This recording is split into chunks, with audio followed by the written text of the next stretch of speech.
of 16 rounds to Samadhi, and is when we have the website www.16rounds.com. It is in a very interesting. You can find a lot of interesting articles relating to the day-to-day life and relating the philosophy to the modern way of living. It's an independent media publication that propagates spiritual knowledge and educates people in the techniques of spiritual life. For the past 9 years, he has been actively organizing Krishna Lounge, a program that is aimed at a spiritual revolution in the San Diego area. And Maharaj has been visiting us, I think it's the 6th time, if I can remember, 5th time? More than that. So he's very regularly visiting and encouraging us and enriching us with his knowledge, and I don't want to waste any more time, and let's all happily welcome Maharaj to Sacramento. I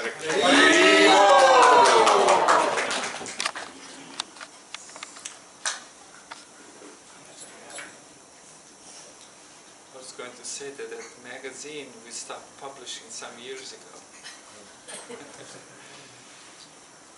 Should I sing something? Is that what you brought to my demo?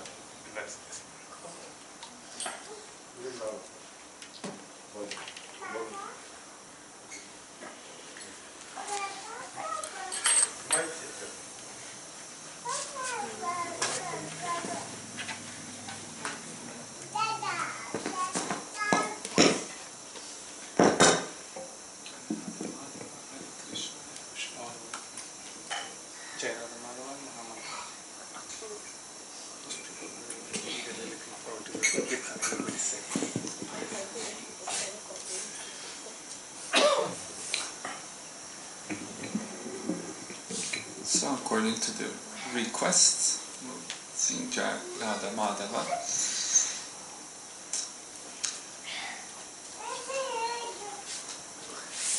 One of Srila Prabhupada's most favorite songs. We sing it every day.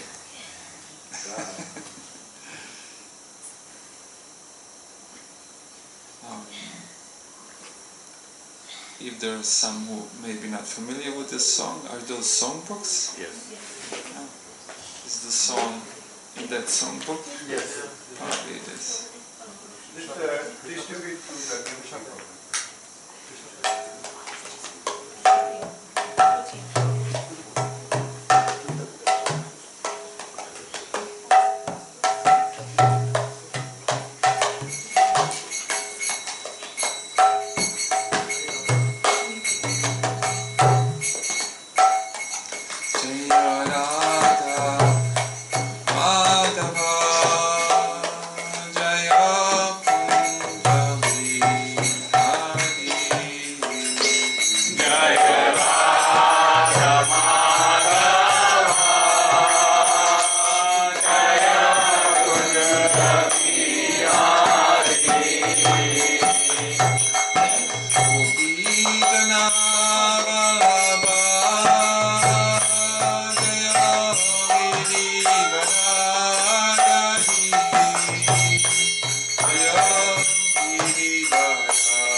Jaya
Yashodanandana Jaya Brajajanarandana Jaya Brajajanarandana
Shri Prahlad Maharaj ki Jai. Lord Nrisihma Bhagavan ki Jai.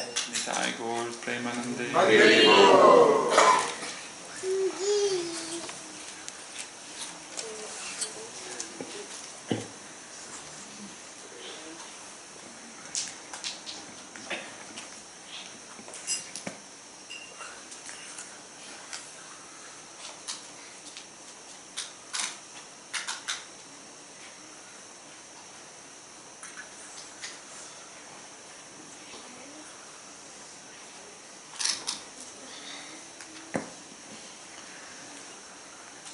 Thank you for the warm welcome and the opportunity to engage myself in Krishna Katha on this very auspicious day. Very special day in the hearts of Vaishnavas. And I didn't say Gaudiya Vaishnavas, I said Vaishnavas, because as you travel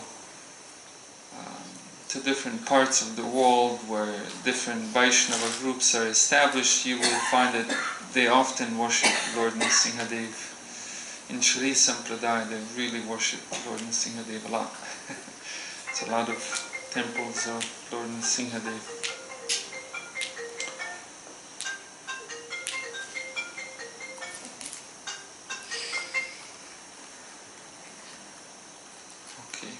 Just give me a second here to pull up some quotes that I have prepared.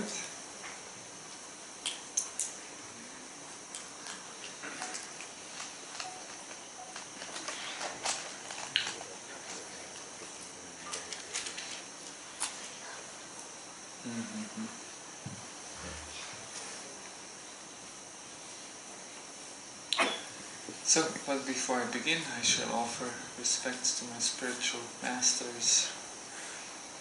Om Jnanatimidandasya Jnananjana Shalakaya Chakshurum Militam Yena Tasmai Shri Gurave Namah Mukham Karati Bhachalam Pangum Langate Girim Yat Kripatamaham Bande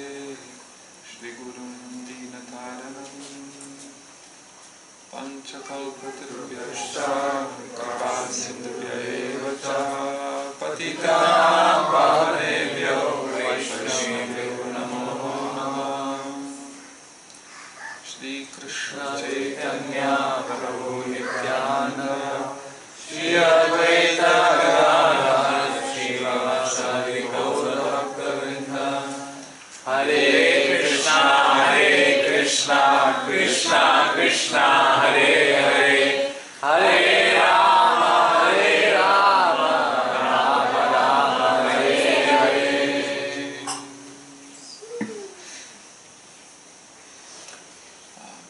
Lord Nrisihma occupies a very special place in the heart of devotees all over.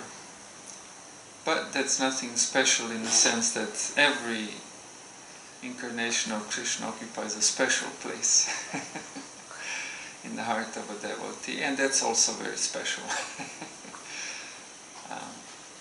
So Lord Nrisihma in his own specific way occupies a very special place in the heart of every devotee.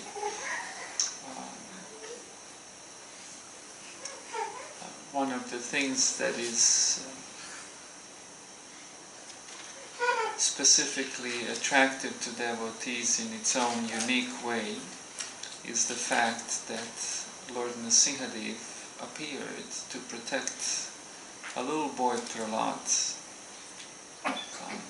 The whole of Srimad Bhagavatam is a story after story after story, point after point, discussion after discussion, and always the same topic.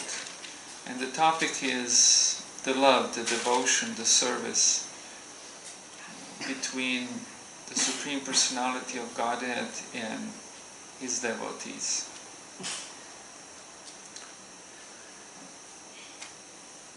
So same thing with Shri Prahlad and Lord Nrisihma.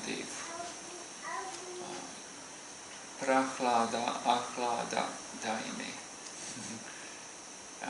One of the names, or one of the terms by which Lord Nrisihma is addressed, that one who gives pleasure to Prahlad is the source of pleasure for Shri Prahlad.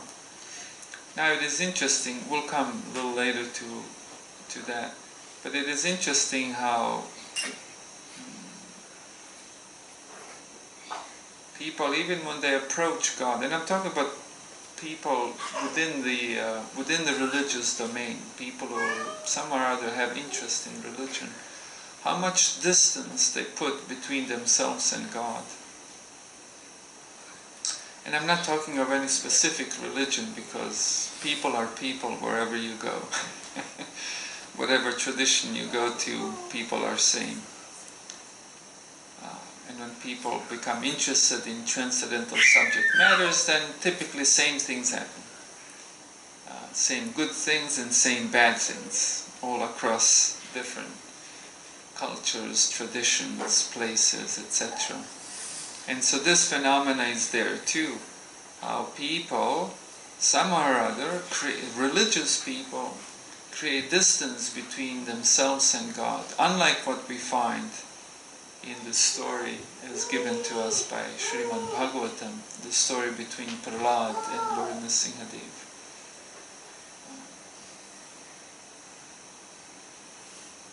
The Lord very intimately connected with Sri Prahlad, and Sri Prahlad very intimately connected with Lord Nrisihma. Now, why do people put so much distance between themselves and God? It really depends on many things we could say, of course. No thing is a result of just one thing. Everything is a result of many things. Many events lead to an event, one event. So, but one of the reasons is the concept. What is the concept that people have of what is God, what or who am I, and then from there they also understand a specific nature of the relationship that we ought to have with God. Um, so, one thing that people seldom think about is not understanding what God is, not understanding what they are. They also don't understand what the goal of life is. So most people refer to God as a vending machine. Vending machine is a machine where you go, you insert a coin or a token, and then you get out a can of soda. So like that, people, when they need something, right? When a person needs a can of soda, he goes to a vending machine, inserts a coin, and gets his soda. And then he walks away from the vending machine. So the relationship of that person with the vending machine is not an ongoing relationship. It's a relationship as per need, as the need demands. So similarly, people who have such concept of God, they approach God when they need something. Sorry to remind you of so much human pain and suffering, but it's interesting how after I forget what the year was, September 11, 2001, 2, 3, something like that, early one.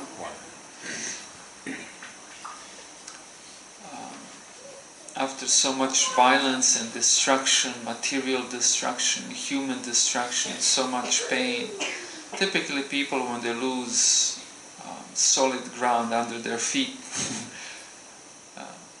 then they seek God. It's interesting how that's usually the last shelter people look for.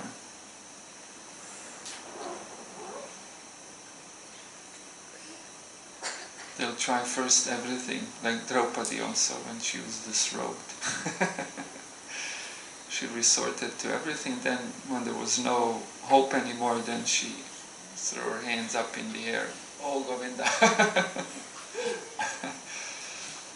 Then Govinda came. And so after that event, churches, mosques, temples, places of worship were packed with people.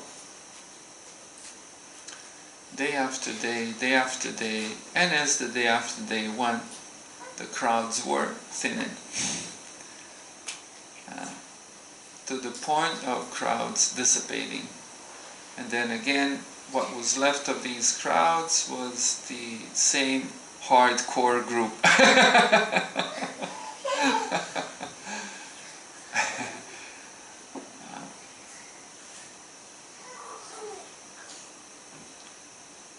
So people think that God is a vending machine. Not necessarily, people don't necessarily ask for cans of soda. They may ask for vehicles, for business opportunities, or they may even ask for a little more subtle, and we could even say more noble things, such as health. God give me health. But it's still very much a vending machine type of a relationship. It's interesting how Krishna does not get offended by all of this, but it's quite the opposite. He says, these people are great. They're not the greatest. They're nowhere close to the greatest. This is also good. It's not really good, but it's good in a sense that people are somehow or other, at least for some reasons, or some reason, approaching God.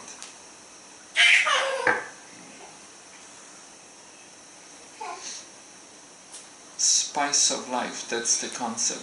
People mostly think that Krishna consciousness or religious life is a spice of life. We have our own life and God has His own life. And we don't mix.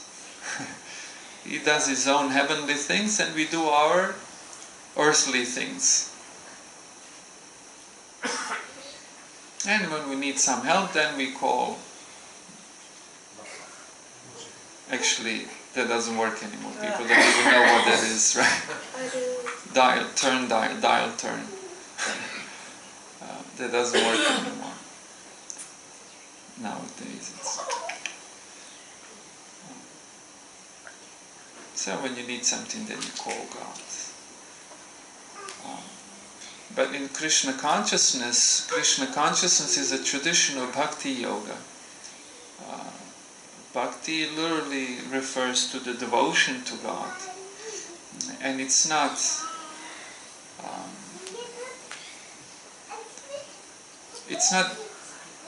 Bhakti is not about intermittent relationship with God here and there.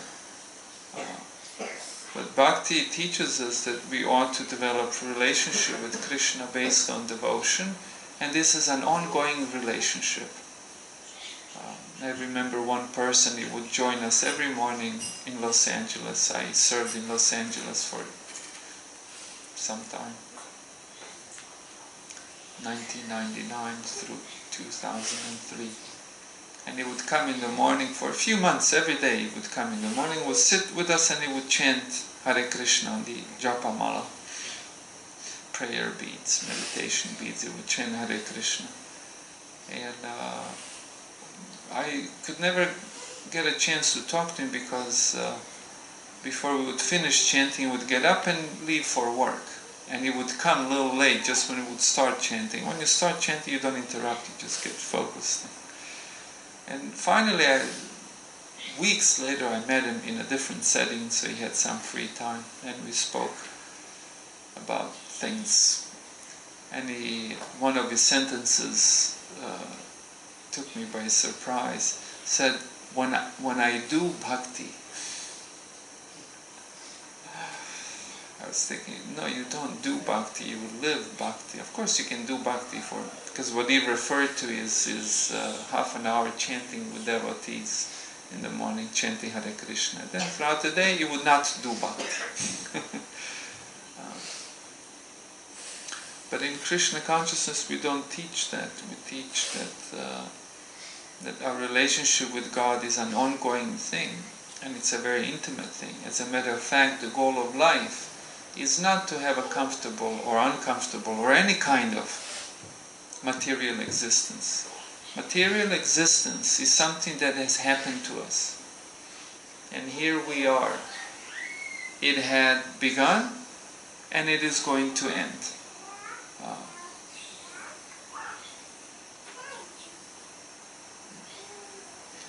But our relationship with Krishna goes way beyond that.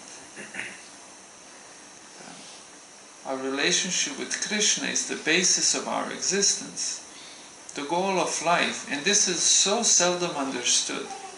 The goal of life is to become a saint.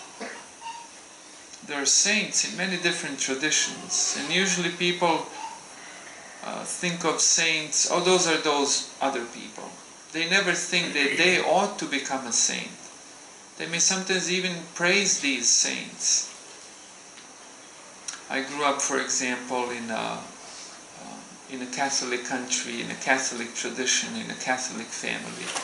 So I was surrounded by Catholicism. And most of the Catholics are just like most of Muslims, most Hindus, most any religious people. They don't think of God as someone they should have a constant relationship with, and they don't think of religion as something that for its goal has to make them saints. So if there is some saint that was known for something, like there was one saint who was known for he knew a lot about medicine, so people prayed to him for good health. But saints are not meant to give you good health.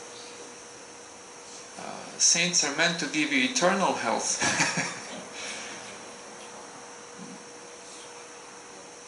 And this is a concept that it's taught in Krishna consciousness, that we have these temporary bodies and they do come and go.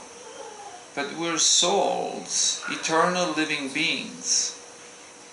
we're experiencing, even though we're eternal, we're experiencing temporariness. And we're going to continue to experience this temporariness for as long as it takes, until we understand that the goal of life is to become a saint. It's not a thing that's meant for others. It's a thing that's meant for everybody. And people who don't understand this are the religious materialists. These are the people that create all kinds of troubles in the world and they give a really bad name to religion. Some of them are not that bad. But the goal of life is not merely to be religious. The goal of life is to become a saint.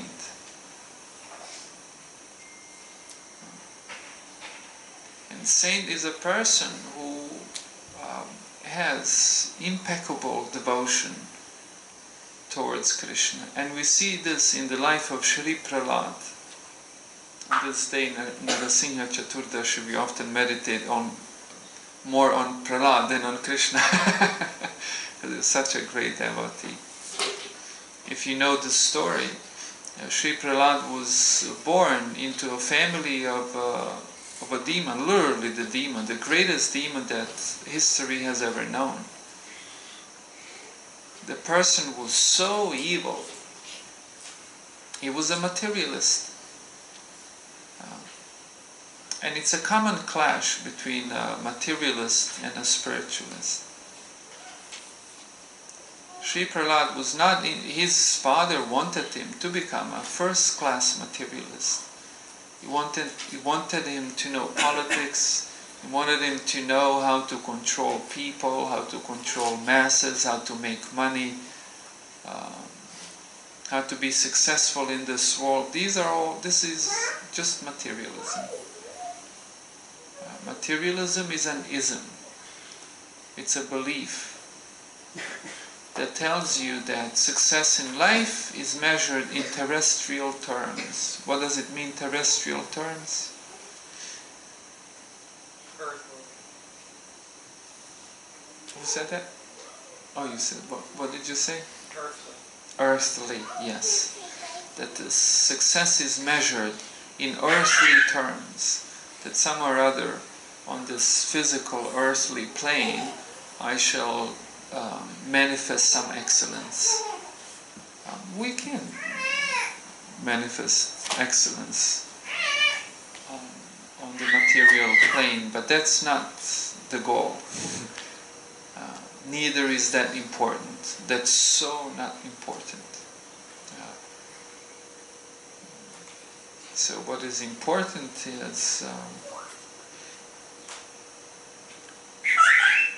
is that which Shri Prahlad was interested in. So Hiranyakashipu, this tremendous, really demon, very demonic, evil person. There are some materialists that are pleasant. Actually, there's quite a few pleasant materialists that are not overtly evil. But Hiranyakashipu was evil in every respect. He even forced saints like Sri Narada Muni to serve him. Narada Muni was a servant of demon Hiranyakashipu. So this demonic person, he induced his son to go to school. Now all the kids can use this as an argument against their parents to make him not send them to school. Nope. He sent him to school of two very specific teachers who were deployed to teach Shri Prahlad how to become successful in the terrestrial way or ways. But Shri Prahlad was not interested. So when he would return from school, his father would ask him questions such as, "My dear son, what have you learned today?" And Shri Prahlad would tell him things that he didn't learn in school from his teachers, but he learned from from Narada Muni.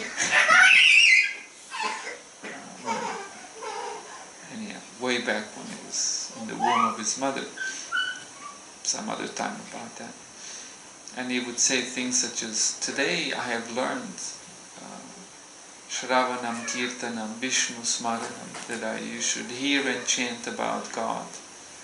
You should remember God at all times. You should serve God, you should worship God. You should give your whole life, your very life, you should give to God. That's what I've learned. And just at the mention of the name Vishnu, which is another name for God, Hiranyakashipu would become so disturbed.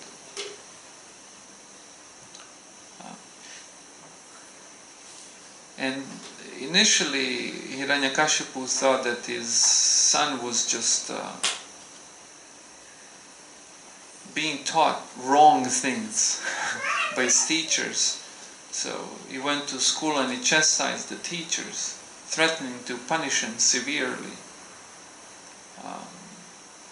And then upon learning that it wasn't them who told all those things to Sri Prahlad, then he thought there must be some Vaishnavas must have snuck into the school.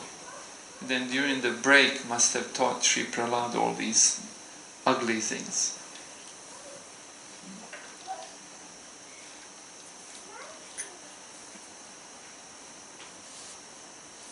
And then as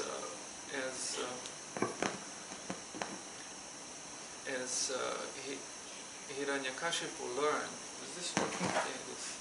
Yeah, I think there's some wiring problem. You gotta, Uh-huh. don't touch it. So it's working? Don't touch it. Okay. I learned something new today. When it works, don't fix it.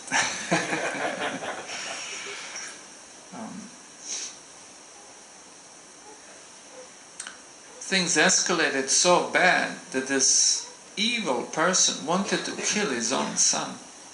He had such a deep hatred for God that he was ready to, usually the affection of a parent for the child is very, very deep. But this person hated God so much that he wanted to hurt his own son. Not just hurt him, but kill him. Extreme, very, very extreme. And that's when Hiranyakashipu, when Lord Nrisihma appeared to protect his son. But what's interesting in all of this is the intimate relationship that Sri Prahlad had with Lord Nrisihma. First, that the goal of life is to become a saint. And then the second one is that we ought to have an intimate relationship with Krishna. That Krishna is not a vending machine, someone who we approach here and there, but Krishna is the ultimate being, the Supreme Personality of God. It's someone with whom we ought to have constant relationship. Just like when you see these young couples, when they marry, they're so bubbly and absorbed into each other. That's all they can think about, each other. So something like that. Nothing can be compared to the relationship devotee has with God, but devotee always thinks of Krishna. Like the young couple. They separate, they go to work. One goes to work, the other one goes to some other place. And then they think about each other. They can hardly wait to meet. Then when they meet, then along the way, before they meet, whatever they see, they think, oh, it would be nice to bring this to my beloved. So devotee like this always thinks of Krishna. Whatever devotee does. Devotee makes no plans to be successful in life. Devotee makes plans to further one's relationship with Krishna, and subjugates his whole life. Everything devotee does in life is not meant for anything else except to deepen his relationship with Krishna. whether the devotee goes to school, whether gets a job or doesn't get a job, whether changes job or not. Everything is subordinate. Everything is meant to accomplish just one thing. To establish, fortify, deepen and intensify the relationship with Krishna. And it's interesting how few religious people know about this, want to know about this, let alone endeavor for this. For the most part, people think that religion is just a spice. You have your life, then you take religion and you spice your life with it. But in Krishna consciousness we have a different concept, that religion is life, is the meal. Everything else are spices. Car is a spice you use to spice up your Krishna consciousness by using it to serve Krishna. If you have musical abilities, or if you want to become musically proficient, you want to be musically proficient only so you can sing for Krishna's pleasure. If you want to learn to cook, it's because so you can cook for Krishna, for Vaishnavas. So everything else is a spice. And religious life, Krishna consciousness, spiritual life is life.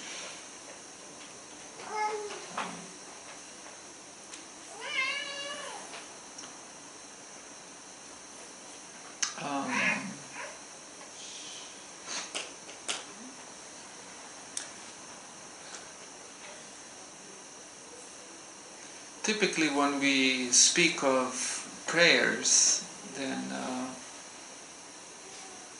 maybe I should say something before that.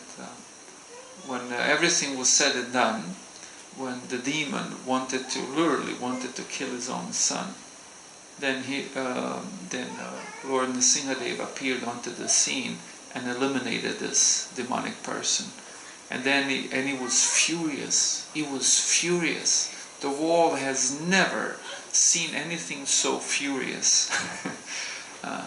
Furious, supremely furious. You want to hurt my pure devotee? Which is another interesting thing. There are devotees and then there are pure devotees. Devotees are people who want to be devotees. And pure devotees are devotees. Hare Krishna. Welcome. You want to hurt my pure devotee, and the Lord was supremely furious. Supremely furious. And then when he just annihilated this demon. Then the soldiers of this demonic person started to attack the Lord. And just obliterated them all, continuing to be super furious. And there he was, roaring. He appeared as in this fascinating incarnation of a half man, half lion. There's also a reason why that some other time. Lower part of the body, human, and the upper part, that of a lion. And it was roaring like a lion. And so now all these demigods, who were watching the fight between the two, between the demon and the Lord, they're all kind of hidden. And then when the Lord won, so to speak, what he has to win is always the winner by his very existence. Then the demigods came onto the scene and they started to offer prayers to the Lord. But Lord Nrisihma would not be pacified. He's hearing the prayers, but he's still furious, intensely furious.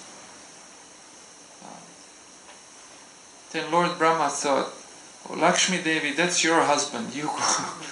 You go pacify him. Maybe he'll be pacified if you go there and offer some prayers. And she refused. Said, I've never seen anything like this. I can't even recognize him.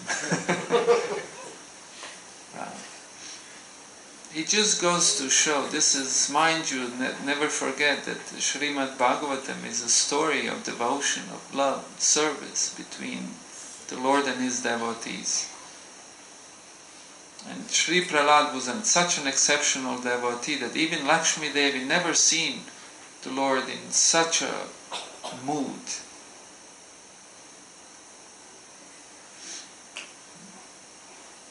So she refused, and then Lord Brahma thought, look Prahlad, it's all your fault. It is because of you that he came. I'm joking. He came because of you, why don't you go and try to pacify him? And then little boy Prahlad, little Prince Prahlad, he came forward and he fell prostrated before Lord Nrisihma Chaturdasi,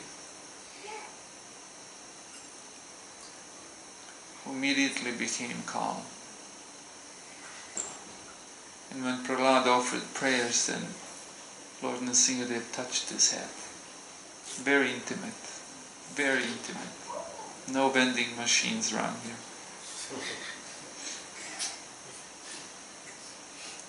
He touched his head. And when he touched his head, then Prahlad was a special devotee, obviously, but when he was touched by the all-merciful hand of the all-beautiful Lord Nrisihma Chaturdasi, then Sri Prahlad became super ecstatic and became even more of a special devotee. By keeping company with Krishna, we become better and better devotees. And we keep company by thinking of Krishna, serving Krishna, reciting Krishna's name. In the Bible also says, pray ceaselessly. So like that in the Bhagavad Gita, Satatam Kirtayanto Mam. Always chant Hare Krishna. Even when you sleep, when you eat, when you brush your teeth, when you're not sleeping, not eating, not brushing your teeth. At all times, one should chant Hare Krishna. That's also possible. And we become so absorbed in Krishna consciousness and Krishna's name, Krishna's form, Krishna's pastimes, Krishna's activities,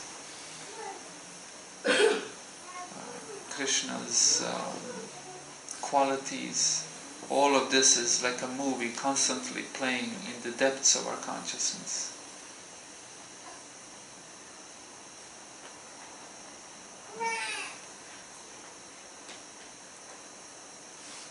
And then Sri Prahlad offered prayers. Now it's interesting, when we use the term prayer, people again think that prayer, that's when you go and pray to God. And if you ask, sometimes in school they ask kids what are their prayers to God. And they understand prayer exactly as their parents understand it. That's a shopping list. You recite a shopping list. There's hardly any difference between a Santa Claus and God to these devotees. But in Sanskritam actually the term is stuti. One of the terms for prayer, what we in English call prayer, is stuti. And stuti refers more to glorification than to reciting of a shopping list. God, I need this and I really need that. And God, please give this, that, the other thing. From Chaitanya Mahaprabhu we learned that one who's a pure devotee and one who has pure devotion for goal does not pray for anything, actually prays just for one thing. And that's more and more opportunities to engage in the service of Krishna.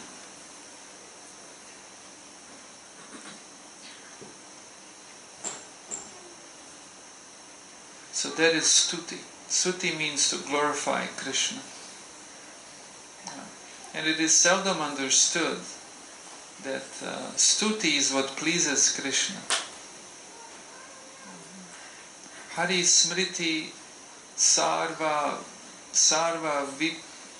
Vipataranti, something like that.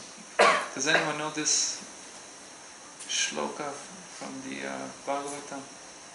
Hari Smriti Sarva Vipataranti. It's mentioned a few times in the Bhagavatam. When simply by remembering Krishna, all auspiciousness is brought upon the person who remembers. So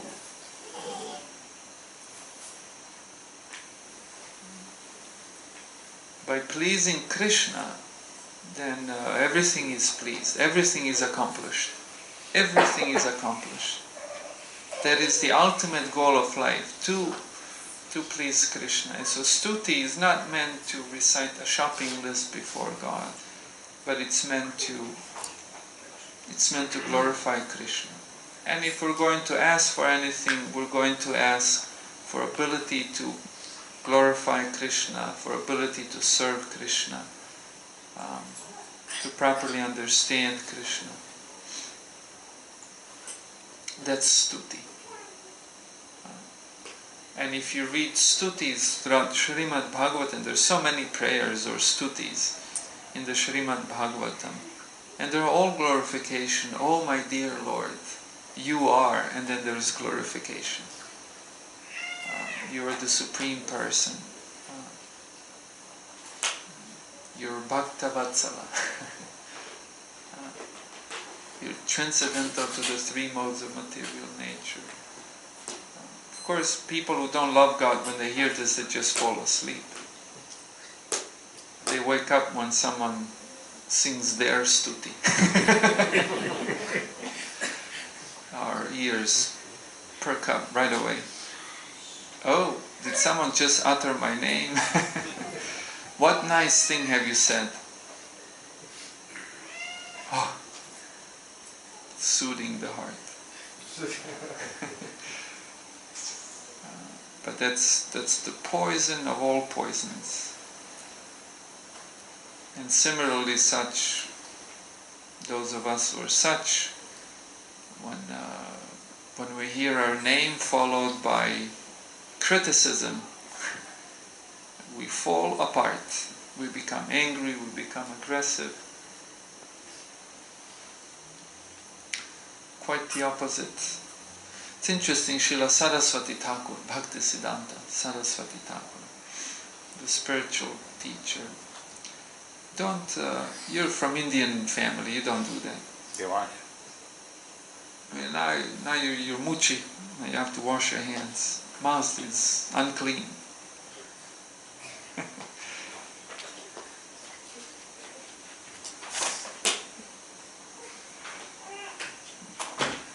The reason why do we learn cleanliness? So that we can approach Krishna, so we can approach the deity of Krishna and be clean externally and internally. It's not that we're, what they call that, compulsive. It's not a compulsive behavior.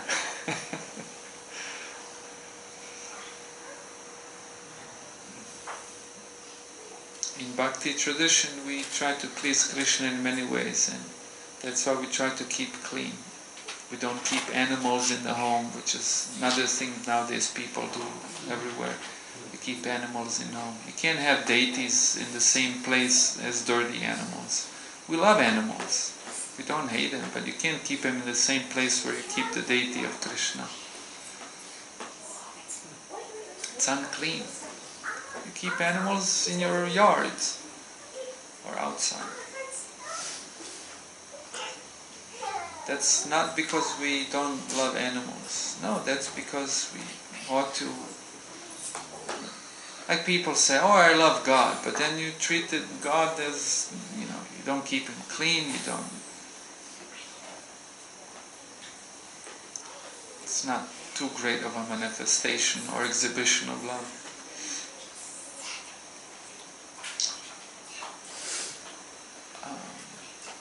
Go back to Stuti.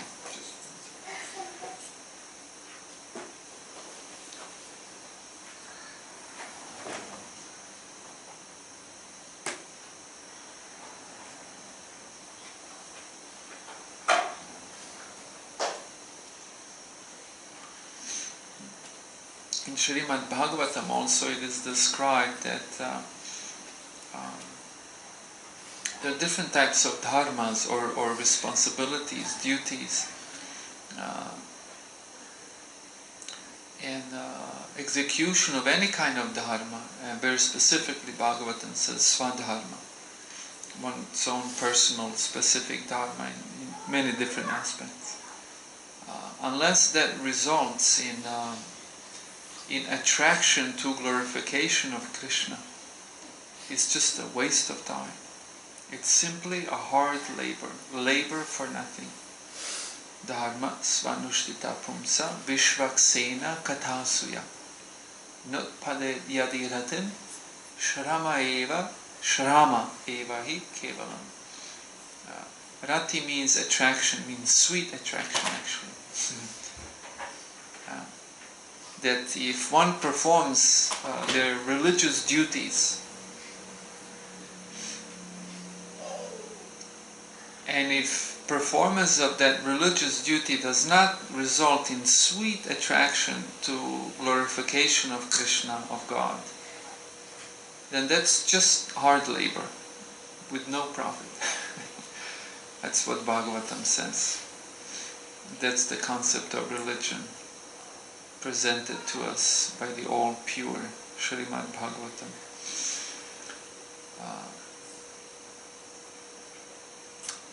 I remember when I started to chant Hare Krishna, then after some time, after some months of chanting, I didn't tell to anyone, but this crazy thought came to mind, where I was thinking, why? It was like a voice coming from the depths of my heart, saying, why in the world are you chanting someone's name? Usually materialists, they get offended, they get literally offended when they see you bow down to another person. So where's your self-respect? You're bowing down to someone else. This is modern Western concept specifically. So arrogant. Just no concept of humility. Humility is sort of like quality for losers. So like that, from the depths of my consciousness came this dark person who was saying, why are you chanting someone's name?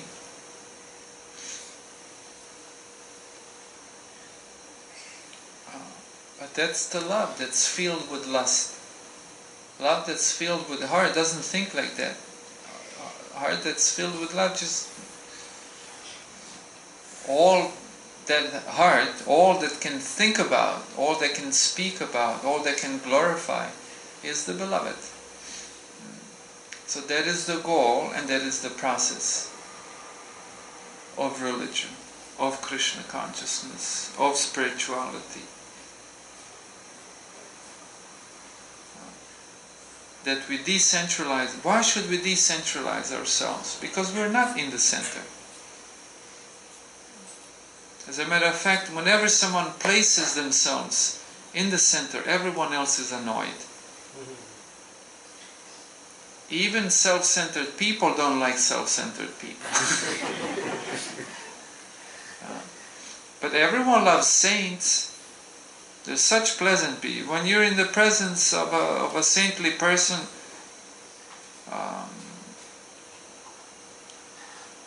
you feel honored. Like that person has so much respect and love for you, and because they're so not centralized, they're so decentralized. That is the nature of devotion. True devotion decentralizes oneself. So Prahlad offered prayers. And these prayers came from this kind of a heart, filled with devotion for Lord Nrisihma Dev. And then the Lord was very, very pleased. He was melting in ecstasy, this powerful creature that was just roaring so bad everyone was shivering in fear.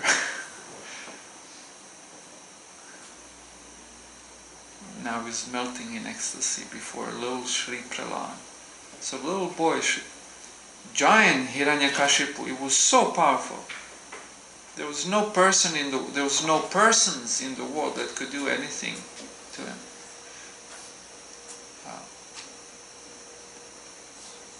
He fought Nrisihma Dev, and he lost. He lost right away.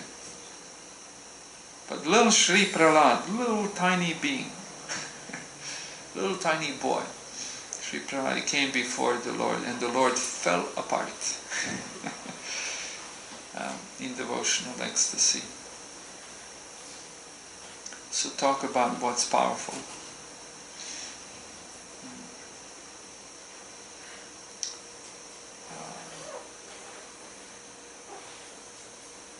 So the story of the appearance of Lord Nrisihma Dev is the story of devotion. We hear of devotion of Sri Prahlad for Lord Nrisihma Dev. First we see when, and you really have to respect Sri Prahlad. I don't know how many of you were in a situation where you were threatened by your life, where you were threatened with your life by another person, telling you, if you don't give up what you're doing, I will hurt you, and I will hurt you bad. I may even kill you. Yeah. And Sri Prahlad just could not care less. And his father did attempt to kill him many times, not just once. He threw him into a pit of poisonous snakes. He tried to trample him with elephants. Threw him off of a cliff. I mean, eventually even himself tried to kill him personally. He had other people executed. I was a soldier by the will of Providence in my early youth. And when someone wants to take your life, it's really, really intense. Nothing like what they show in the movies. It is so intense.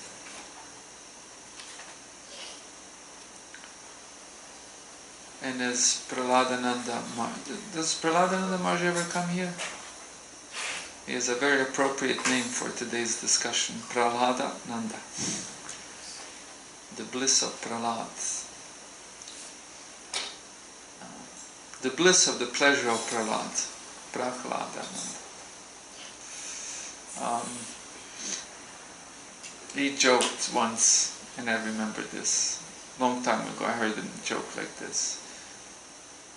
It is interesting that Sri Prahlad, little boy, Prince Prahlad, he never said, ever since I joined the Hare Krishna movement, they've been trying to throw me off of a cliff, trample me with elephants, etc., etc.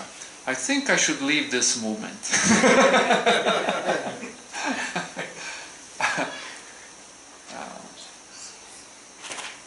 We get offended by someone and we leave the movement.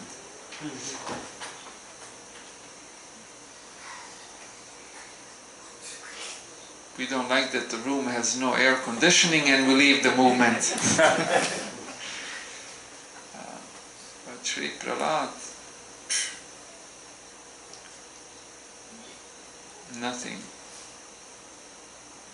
Usually people become atheists in such situations. I called for God, where was He? I'm in such a horrible situation. Why doesn't God take me out of here? But that's the glory of Sri Prahlad. He never thought like this. And because he never thought like that, that's why the Lord appeared to him.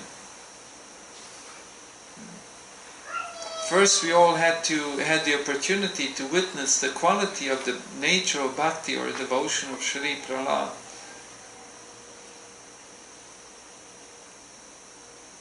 Nothing came in the way. To us, someone gives us a car, we forget about God. A little bit of money or anything, just I'll give you money. How much you want? Just forget about God. Did Giriraj Swami Maharaj ever come here? Yes. Yes, really. Oh, beautiful. Does he come regularly? Earlier he came a couple of times. Oh. Few years back. Yeah, he's of a poor health, so it's difficult for him to travel. Too bad. But he came to close by here a year back. Yeah. He was a youth, young man, and he was in Juhu. Juhu used to be, that's a section of Bombay, Mumbai. It used to be a jungle where snakes lived and monkeys and rats, lots of rats. And devotees, by Srila Prabhupada's request, they went there without health insurance, without anything, without money. They didn't even have anything to eat. But they went there. They went there and they stayed in this jungle trying to open a temple for Krishna. Because Srila Prabhupada, this great devotee, asked them to do so.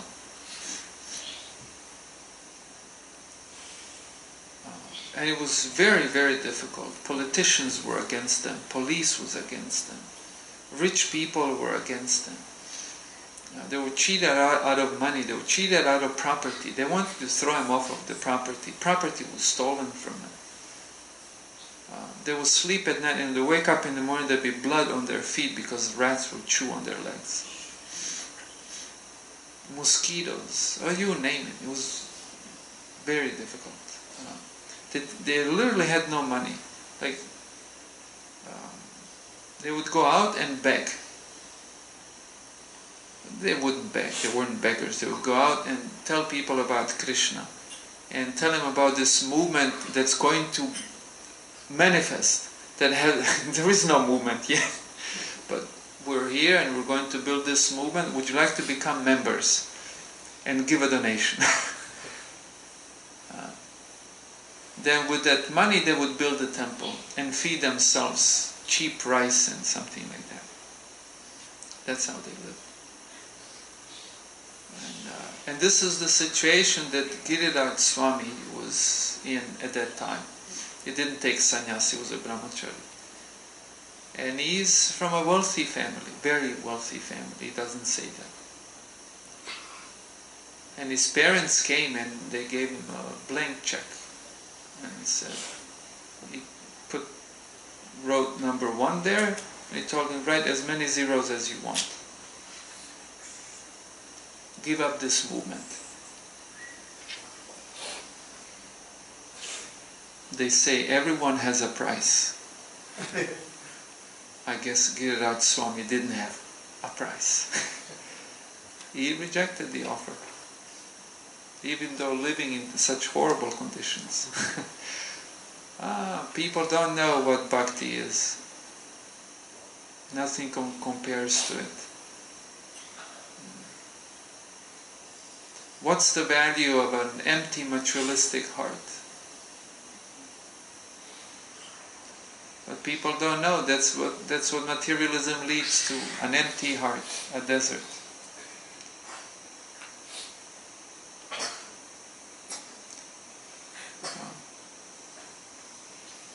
So I'll just read to you 2 prayers, short prayers that Sri Prahlad uttered before Lord Nrisihma Dev.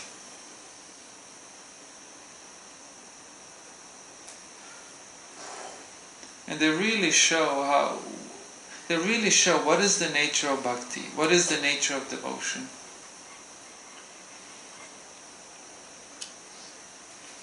Here it goes, quote, "One may possess wealth, may possess an aristocratic family, beauty, austerity, education, sensory expertise, luster, influence, physical strength, diligence, intelligence, mystic, yogic powers. But I think that even by all these qualifications, one cannot satisfy you, the Supreme Personality of Godhead. However, one can easily satisfy the Lord simply by devotional service. Gajendra did this, and thus the Lord was satisfied with him." For those of you, how many of you have read 8th canto of the Bhagavatam? Just one person. 2. No one else. Oh, okay, one more. How many of you would like to read it? Okay, that's better. How many of you have a Bhagavatam set at home? Oh, note the names down of those who don't. Lock the door. He just took one today. Oh, wonderful. A Bhagavatam is a literature that you buy once for as long as your family exists. It's a treasure that you have, and you. I started reading Bhagavatam. I got my Bhagavatam when I was 13. By Krishna's great fortune.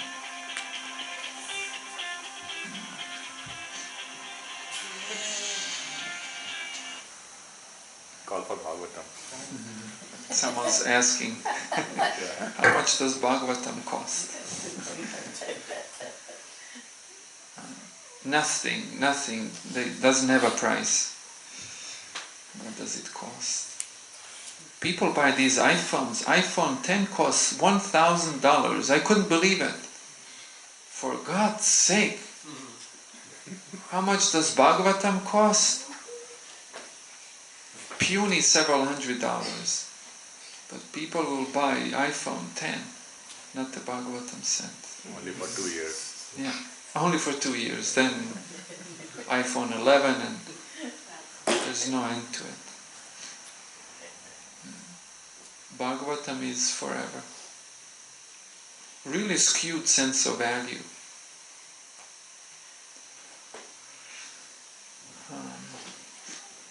Gajendra is described in the Bhagavatam. How he offered devotional prayers to the Lord. So Prahlad is thinking of Gajendra. And then the second prayer by Sri Prahlad, consecutive, one after the other. If a Brahmana, now in India we know how much Brahmanas are respected, and also in Christianity, Brahmanas, priests are respected.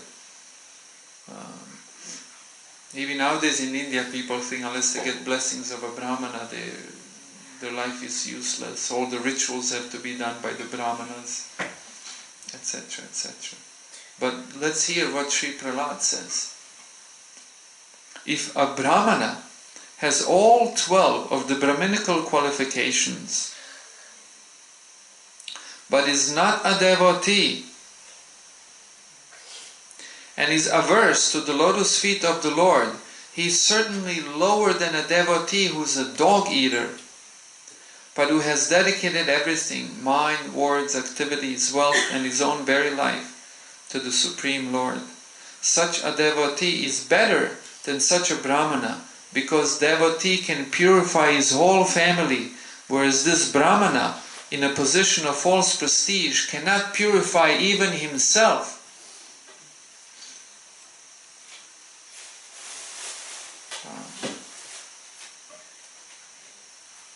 When Srila Prabhupada started to preach Krishna consciousness in the West, and so the Westerners started to become devotees, Indians couldn't understand this. And even nowadays, some in India people think, oh, Brahmana, that's important. No, Brahmana is, this is Bhagavatam. Or so-called Brahman in a position of false prestige cannot purify even himself. Who can he purify? A devotee who knows nothing about any ritual, even if he has no culture, he might be even from a dog-eating family, which is in Vedic traditions are very impure, very low class. That person can purify the whole world. I touched it. Okay, it's still working. Whereas Brahmana who's not a devotee cannot purify even himself. Such is the nature of bhakti, or devotion. And in the Bhagavad Gita, if I may quote that, only by bhakti can God be known. Only by devotion can God be comprehended, known. Bhakti amam abhijanati yavanyaschasmi tatvataha tato mam tatvato gyatva vishate tadanantaram. So that was my attempt to glorify the Lord and His devotee.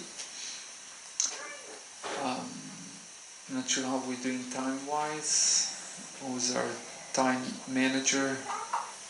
Do we have one? Do we have time for some questions or comments, maybe? But that was chapter 8, I was going to say real quick, about the Lord Nrisihma. Oh, chapter 8. No, that was in the 7th canto. Okay. Yeah, Gajendra is mentioned in the 8th canto.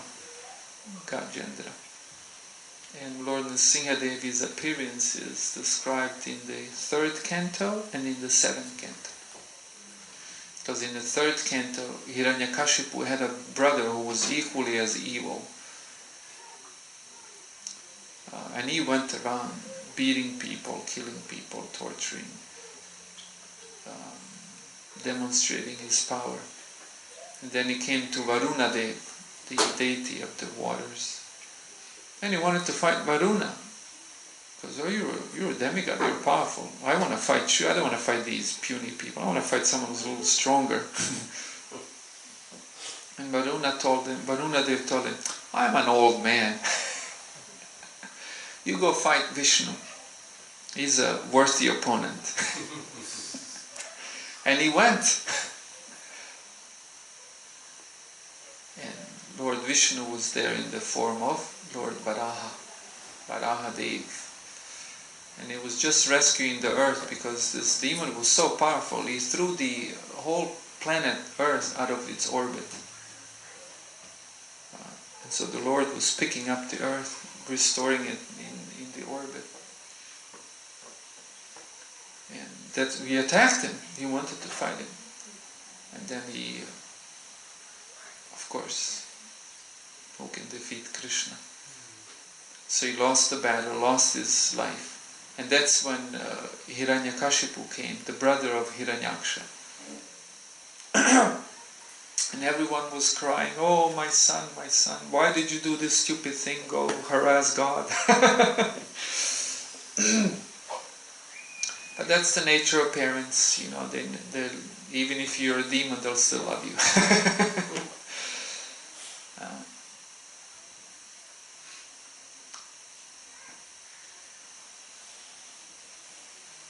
And then Hiranyakashipu, this demon, he spoke amazing philosophy. He was so educated. He spoke perfect philosophy. So much so that we quote him as what he said was true. And in this way, pacify all the relatives. But as soon as it was done with them, he immediately wanted to find this horrible person, namely God. Wanted to kill him. You killed my brother, you brute. And then it's described in the Bhagavatam how the Lord hid himself. Where did he hide himself? Does anyone know? Oh, in the pillar. No. Oh. Lord Vishnu hid himself because he didn't want to engage with this demon right away, and he didn't want to run from him all the time, so he hid himself. Lord Vishnu hid himself somewhere, and it's the place where typically demons never look. Their own heart. It's a demonic person. They look in everybody else's heart, never in their own. Bhagavatam says, and he entered his heart with his breath. He took this subtle form, and he just, as Hiranyakashipu was breathing, when he inhaled, the Lord Vishnu entered his body, entered his heart, and he just sat there, knowing that he'll never look here.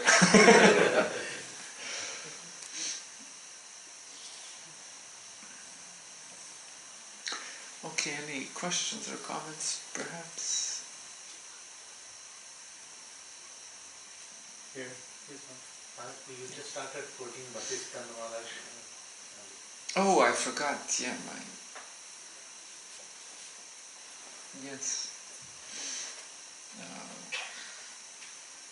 He was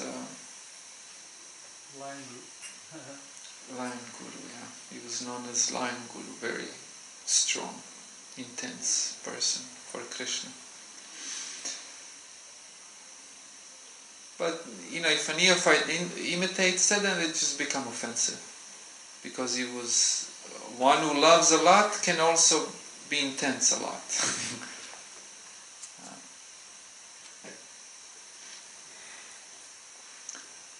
He was giving these lectures in one place every day.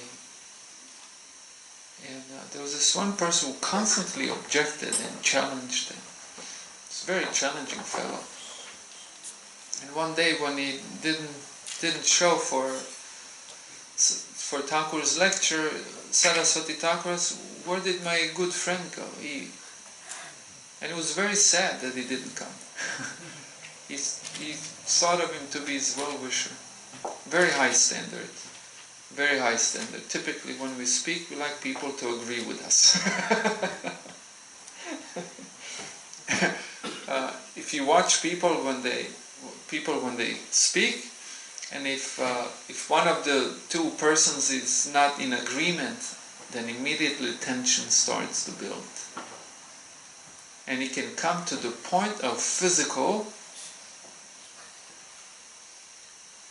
communication.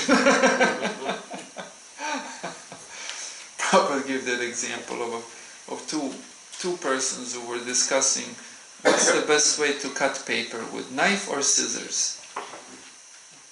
One says knife, and the other one says no, scissors. And then eventually became an altercation. They were physically assaulting each other. And then eventually the person who was saying that it's knife, he apparently was a little stronger, and he was holding this other person under the water, wanting to drown him, to kill him. And he's choking, he's about to die. And he sticks his hand out the water and he goes like this.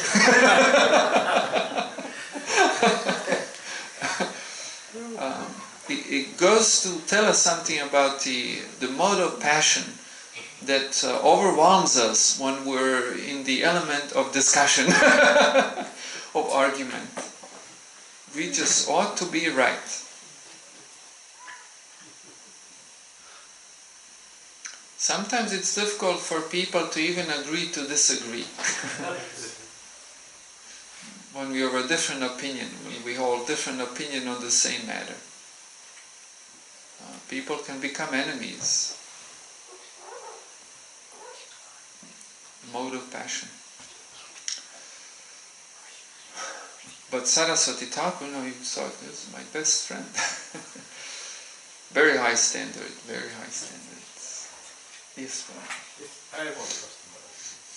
It's like it says that wherever Krishna is, it's all auspicious, everything becomes good, auspicious, right? So if Krishna went inside Hiranyakashipu's body,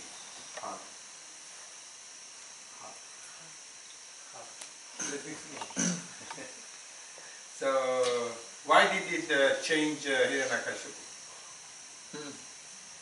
Why didn't he change Hiranyakashipu? Well, we have so many examples of that. Duryodhana also, he had so many opportunities to associate with Krishna. The washer, Kamsa's washer, who washed Kamsa's cloths, he also had opportunity, was in Krishna's presence, he didn't get purified. So there are several elements to purification. First of all, we have to understand that Krishna never violates our free will. We've been given, not absolute free will, but we've been given good amount of free will. And very specifically, our free will is given in terms of our making choices, spiritual choices. Whether we want to become a devotee or we don't want to become a devotee. And that's one choice, Krishna, one freedom of choice we have that Krishna never violates. And for that reason we can literally be in the presence of God and be a demon. Now, the presence of Krishna is such that in due course of time, even if a demon hangs out with Krishna long enough, his heart will be changed. So, same thing with us when we associate with Krishna in the form of his name, Hare Krishna. Even if we... Better any kind of chanting than no chanting. Sometimes devotees say, oh, better no chanting than bad chanting. That means Maya has already beat them into nothing. They have already terribly lost. Any kind of chanting is better than no chanting. Because if we manage to some or other stay exposed to the company of Krishna, in this case, the holy name, eventually some or other we're going to change. However, it is not recommended that we do not try to chant as purely. As a matter of fact, it is stated that one of the most abominable offenses to the holy name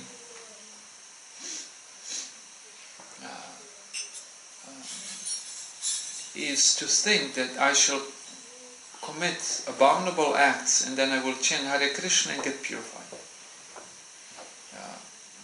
We've seen Christian tradition people, not all Christians, but and this is not comment about Christian tradition, because people are people, religion's religion. When people come to religion, they do the same thing. And we see this going on in India. How many... once I literally met a person who had a chart, and his chart was a chart of Papa and Punya. Punya means pious and Papa means sinful. So he literally kept track of his sinful and his pious activities. And so, as long as he had enough of punya or pious activities, he knew then I can do some papa or sin. That's abominable.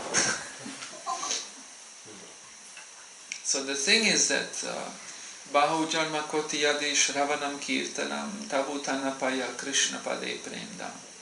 In Chaitanya. Any Bengalis here? Mataji? Where's our Bengali Mataji? She stepped out. Yeah. I wanted to ask her, how's my Bengali? Chaitanya Charitamrita written in Bengali. Says that literally one could chant the holy name of Krishna for millions of lifetimes and not attain Krishna Prema. And when translating this verse, Srila Prabhupada also commented upon it, and he said, if one is infested with any one of the 10 offenses to the holy name, such a person will not get the benefit of developing pure love of Krishna in their heart. Which means we have to attempt to overcome the offenses to the holy name. But if we continue to chant, even if we're not trying to overcome the offenses to the holy name, what's the root offense of all of them? What was it? Doing nothing. What did you say? Inattentive chant. Inattentive chanting. Not paying attention to the name of Krishna as we recited is the root offense of all the offenses. Ignoring Krishna. Even while we chant his name.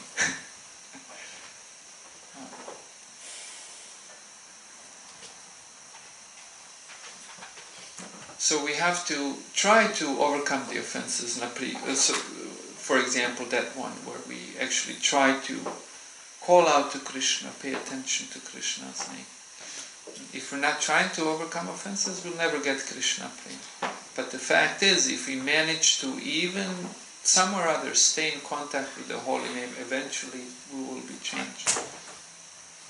Just by the nature, just like if you're constantly exposed to something that's beautiful, even you may not like beautiful, but eventually you'll come to like it, because it's beautiful. But Krishna himself does not violate that freedom of the living being. So, many people who were in the presence of Krishna did not become devotees. Many have gained benefits such as impersonal liberation, etc. But what's impersonal liberation? Can you imagine you live forever, and then out of forever someone... Imagine you live forever, and you're hungry. You're hungry forever. You're hungry forever. And I feed you just one day. But forever you're hungry. Not just 1 year or 10 years or 10,000 years or 10 billion years. Forever. That's a very long time. What's the use of being then not hungry just one day? So what's the use of impersonal liberation? You get liberated and then you take up birth again after some time. Any amount of time measured against eternity is puny. Take any amount of time measured against eternity is insignificant. So that's not much of a benefit. It's just a break. Like someone's ducking you under the water, like a form of punishment. And then every once in a while they let you breathe and you think life is good. I've been blessed. And you'll be blessed when he stops dunking you. So that's Krishna consciousness. It's not a patchwork, it's a permanent solution. But we have to make that decision ourselves, that we want to become devotees. We have to ask ourselves, all religious people, not religious, all of the people, especially religious people, they ought to ask themselves, what do they want? Do they want to be pure devotees or not? Or they just want to be spicing life loaded with?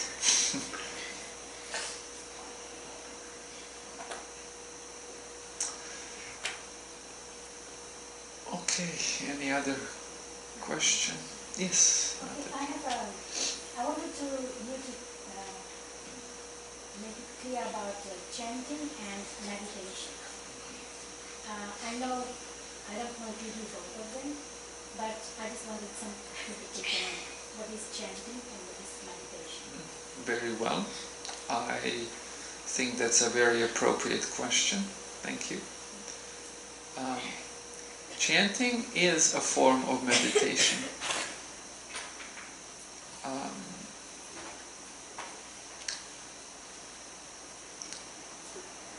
Do you have a book? I don't know, I always look at you when I think of book distribution. Even there are other devotees who distribute books, I apologize. Yeah, do we have Nectar of Instructions? We have, yeah. Okay. Have you seen that book?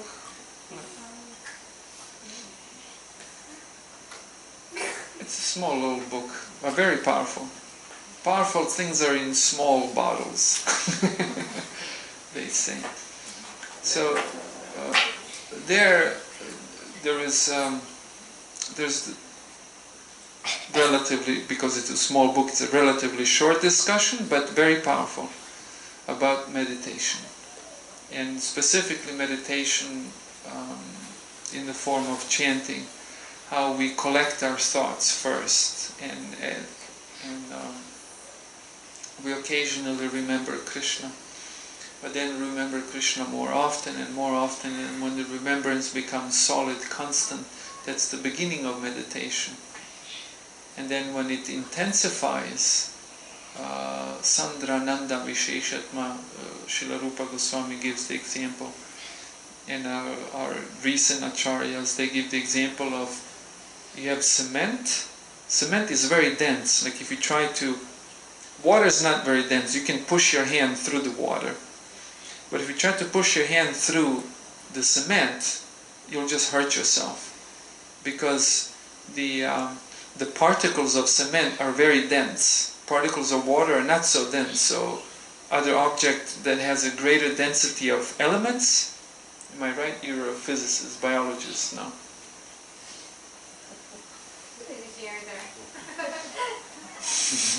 Am I right about that? Can go through. And so cement is very dense. And then there is impregnated cement. Impregnated cement is when you make cement and then you additionally impregnate the particles of cement, so it becomes hyper dense. That's the kind of cement that's used for building bridges and objects that require exceptional strength. So constant meditation is like cement, and when it becomes dense, that's called samadhi. Samadhi Siddhi, who knows Yoga Sutra by Patanjali? Samadhi Siddhi, Ishvara, Pranidhana. The perfection of samadhi is Ishvara Pranidhana, is the absolute surrender with our minds and body and thoughts and everything, activities, to the Lord. That's samadhi. That's the perfection of samadhi. So samadhi is very dense meditation. And so chanting is a form of meditation. It is a prayer, and it is a meditation. Srila Prabhupada's, if you look at the Hare Krishna mantra, it consists of 3 names, Hare Krishna and Rama. And but Srila Prabhupada said that we should be chanting this mantra with an attitude. The attitude of calling out to Krishna, asking to engage us in his loving service. And he also said, on another occasion, Srila Prabhupada said that this chanting should be done with the attitude of a child calling for the shelter of the mother. And if you think about it, it's a very profound instruction. Sometimes devotees, they say they have a hard time focusing when they chant, that their mind goes all over the place. But if you're chanting like Srila Prabhupada said, you call out to Krishna, Krishna, like you call someone, Gunarnava, Gunarnava. I'm thinking of him because I'm not just saying the name, but I'm calling for him. Hey, Gunarnava. Sorry. So like this, if we're calling out to Krishna, then we're automatically meditating. And in the ultimate sense, our minds and hearts are designed to think in devotion of Krishna. In the present state, some of us may not be so pure, so we may have difficulties thinking of Krishna, even when we're reciting his names. But that's okay. We don't need to be despondent, feeling morose about that. We can be cheerful and happy, but continue to practice our Krishna consciousness, because Krishna's supreme person is the kindest person you can ever think of. So he also understands our situation, and we just ought to sincerely try. And Krishna will give us all the time and all the space and all the help we need to happily, without pain, progress in Krishna consciousness. So to the point that eventually we will become devotees like Srila Rupa Goswami, Srila Sanatana Goswami, Srila Haridas Thakur.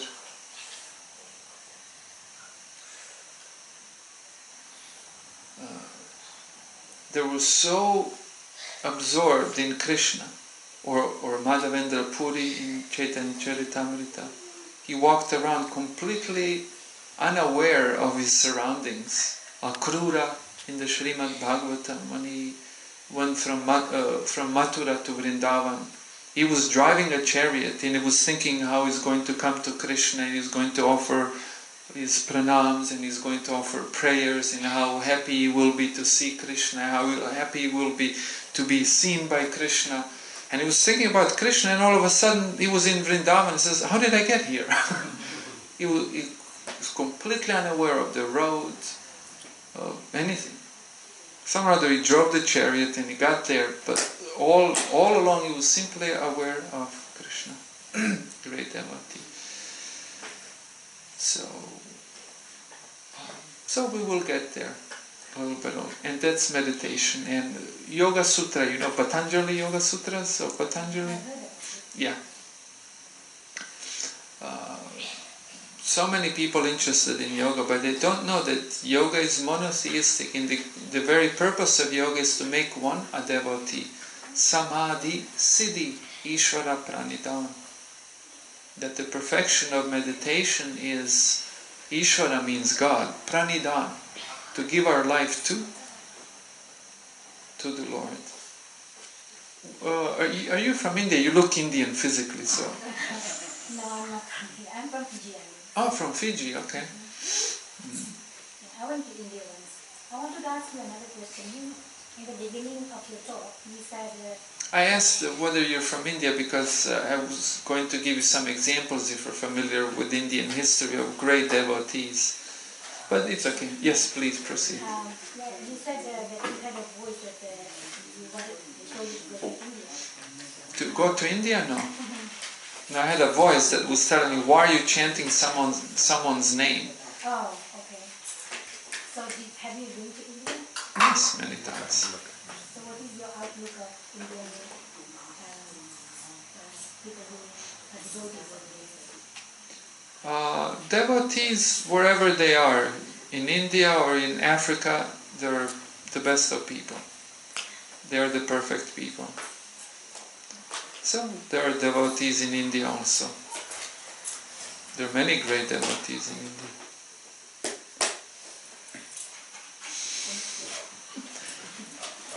Okay, we maybe should do Arati now? Yeah. Okay. We can answer more questions maybe. Yes, later on.